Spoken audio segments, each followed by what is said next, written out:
حي على الفلاح.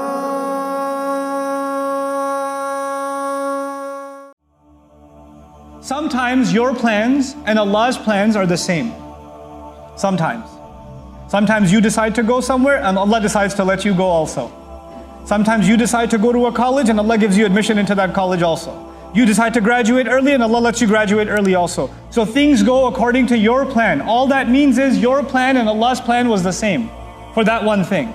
But sometimes your plan and Allah's plan are not the same. Sometimes you want to stay in that job for 10 years but you get fired after 6 months.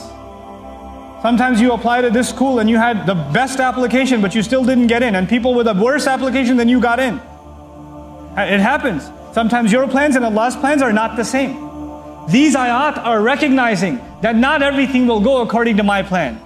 I will still have to make a plan. I will still have to put in the effort. But at the end of the day, it is Allah who will decide whether this plan will come through or not. This is وَذْكُرْ رَبَّكَ إِذَا نَسِيتَ. But then the most powerful part of this ayah that I wanted to spend extra time on, because this is really one of the most beautiful lessons in the entire Quran, in my opinion. If the Muslim understands this, their life becomes easy. وَقُلْ عَسَىٰ أَن يَهْدِيَنِي رَبِّي لِأَقْرَبَ مِنْ هَذَا رَشَدًا. These words are a dua. And more than a dua, they are a statement of optimism. Let's introduce it that way. You're thinking about the future just because of the use of the word asa, which is harf al-taraji in the Arabic language, a word or a fi'l al-taraji, a verb used to express hope. Allah is teaching us in this ayah that the Muslim has to have hope in the future. My iman in the Quran makes me optimistic about the future. I don't care what the news says.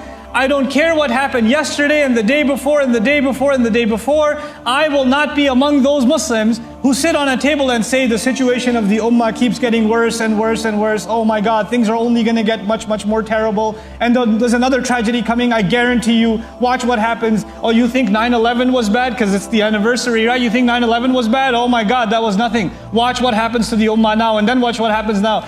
This attitude is directly against the ayah of this book. Just in the word asa. You're supposed to be full of optimism and hope that Allah will make things better for you, for the people around you, for humanity. You're supposed to have that attitude. And then he says that what should you say about your own future? Asa an yahdiyani rabbi. Perhaps my master will guide me. He'll give me guidance. What is the most optimistic thing you can have in your future?